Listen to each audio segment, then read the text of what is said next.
Bechukotai, Parsha 33, Leviticus or Vayikra 25 or 26:3 to 27:34.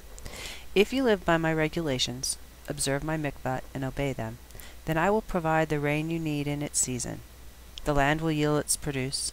The trees in the field will yield their fruit. Your threshing vine will extend until the grape harvest, and your grape harvesting will extend until the time for sowing seed. You will eat as much food as you want, and live securely in your land. I will give you shalom in the land. You will lie down to sleep unafraid of anyone. I will rid the land of wild animals. The sword will not go through your land. You will pursue your enemy, and they will fall before your sword. 5 of you will chase 100, and 100 of you will chase 10,000. Your enemies will fall before your sword. I will turn toward you, make you productive, increase your numbers, and uphold my covenant with you. You will eat all you want from last year's harvest, and throw out what remains of the old to make room for the new. I will put my tabernacle among you, and I will not reject you, but I will walk among you and be your God, and you will be my people. I am Adonai, your God, who brought you out of the land of Egypt, so that you would not be their slaves. I have broken the bars of your yoke, so that you can walk upright. But if you will not listen to me and obey these mikvots, if you loathe my regulations and reject my rulings, in order not to obey all of my mikvot, but cancel my covenant, then I, for my part, will do this to you. I will bring terror upon you, wasting disease and chronic fever, to dim your sight and sap your strength. You will sow your seed for nothing, because your enemies will eat the crops. I will set my face against you. Your enemies will defeat you, and those who hate you will hound you, and you will flee when no one is pursuing you. If these things don't make you listen to me, then I will discipline you 7 times over for your sins. I will break the pride you have in your own power. I will make your sky like iron, your soil like bronze. You will spend your strength in vain, because the land will not yield its produce, or the trees in the field their fruit. Yes, if you go against me and don't listen to me, I will increase your calamities 7-fold according to your sins. I will send wild animals among you. They will rob you of your children, destroy your livestock, and reduce your numbers until your roads are deserted. If in spite of all this you refuse my corrections and still go against me, then I too will go against you, and I, yes I, will strike you 7 times over for your sins. I will bring a sword against you, which will execute the vengeance of the covenant. You will be huddled inside your cities. I will send sickness among you, and you will be handed over to the power of the enemies. I will cut off your supply of bread, so that 10 women will bake your bread in one oven and dole out your bread by weight, and you will not be satisfied. And if for all of this you still will not listen to me, but go against me, then I will go against you furiously, and I also will chastise you yet 7 times more for your sins. You will eat the flesh of your own sons.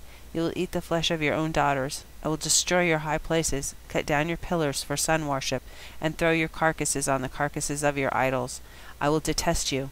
I will lay waste your cities and make your sanctuaries desolate, so as not to smell your fragrant aromas.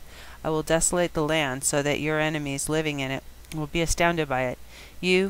I will disperse among the nations, and I will draw out the sword and pursuit after you. Your land will be a desolation, and your cities a wasteland. Then, at last, the land will be paid its Shabbats. As long as it lies desolate, and you are in the hands of your enemies, the land will rest and be repaid its Shabbats.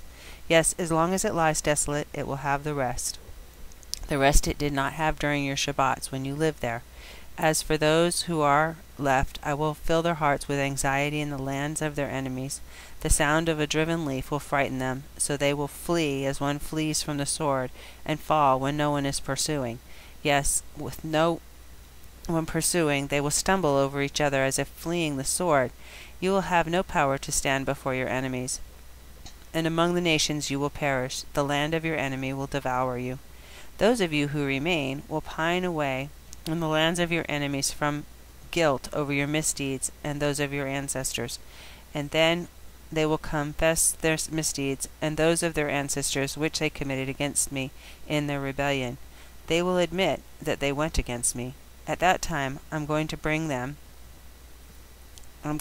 against them, bringing them into the lands of their enemies.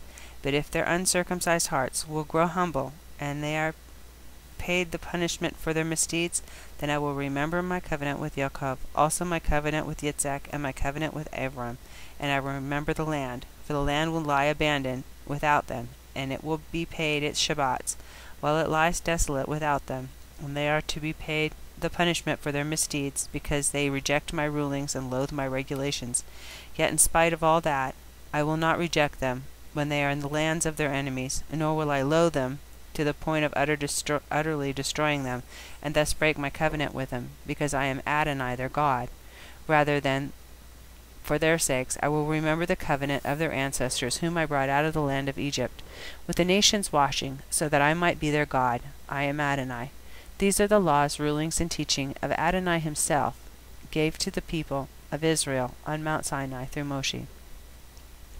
Adonai said to Moshe, "Tell the people of Israel, if someone makes a clearly defined vow to Adonai, give him an amount equal to the value of a human being. The value you are to assign to a man between the ages of 20 and 60 years is to be 50 shekels of silver, 1 1/4 pounds, with the sanctuary shekel being the standard. If a woman, 30 shekels. If it is a child, 5 to 20 years old, assign a value of 20 shekels for a boy and 10 for a girl. If a baby 1 month to 5 years of age, 5 shekels for a boy, 3 for a girl. If a person past 60, 15 shekels for a man, and 10 for a woman. If the person is too poor to be evaluated, set him before the Kohen, who will assign him a value in keeping with the means of the person who made the vow. If the vow is for the value of the animal, of any kind, used when people bring an offering to Adonai, all that a person gives of such an animal to Adonai will be holy. He is not to exchange or replace it by substituting a good animal for a bad one, or vice versa. If he does make such a substitution, both the original animal and the one placing it will be holy. If the animal is an unclean one, such as may not be used in an offering to Adonai, he must set it before the Kohen, and the Kohen will set a value on it in regulation to its good and bad points. The value set by the Kohen will stand. But if the person making the vow wishes to redeem the animal, he must add 1/5 to your valuation. When a person consecrates his house to be holy for Adonai, the Kohen is to set a value on it in relation to its good and bad merits. The value set by the Kohen will stand. If the consecrator wishes to redeem his house, he must add 1/5 to the value you have set on it, and it will revert to him. If a person consecrates to Adonai part of a field belonging to his tribe's possession, you are to value it according to its production, with 5 bushels of barley being valued at 50 shekels of silver, 1 1/4 pounds. If he consecrates his field during the year of Yovel, this valuation will stand, but if he consecrates his field after the Yovel, then the Kohen is to calculate the price according to the years remaining until the next Yovel, with a corresponding reduction from your valuation.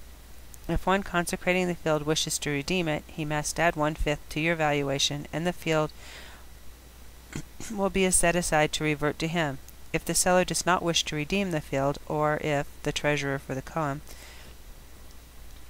has already sold the field to someone else, it can no longer be redeemed. But when the purchaser has to vacate the field in the Yovel, it will become holy to Adonai, like a field unconditionally consecrated. It will belong to the Kohanim. If he consecrates to Adonai a field which he bought, a field which is not part of the tribe's possession, then the Kohen is to calculate its value according to the years remaining until the year of Yovel, and then the man will on that same day pay this amount, since it is holy to Adonai. In the year of Yovel the field will revert to the person from whom it was bought, that is, to the person to whose tribal possessions it belongs. All of your valuations are to be according to the sanctuary shekel, 2/5 of an ounce, 20 gerahs to the shekel. However, the firstborn among animals, since it is already born as a firstborn for Adonai, no one can consecrate, neither ox nor sheep, since it belongs to Adonai already. But if it is an unclean animal, he may redeem it at the price at which you value it, and add 1/5. Or if he does not redeem it, it is to be sold at the price which you have valued it. However, nothing consecrated unconditionally, which a person may consecrate to Adonai out of all he owns, person or animal or field he possesses, is to be sold or redeemed, because everything consecrated unconditionally is especially holy to Adonai. No person who has been sentenced to die and thus unconditionally consecrated can be redeemed. He must be put to death. All the tenths given from the land, whether from planted seed or fruit from the tree, belongs to Adonai. It is holy to Adonai. If someone wants to redeem any of his tenth, he must add to it 1/5. All the tenth from the herd or the flock, whatever passes under the shepherd's crook, 1/10 will be holy to Adonai. The owner is not to inquire whether an animal is good or bad. He cannot exchange it. If he does not exchange it, both it and the one he substituted for it will be holy, and it cannot be redeemed. These are the mikvot which Adonai gave to Moshe for the people of Israel on Mount Sinai.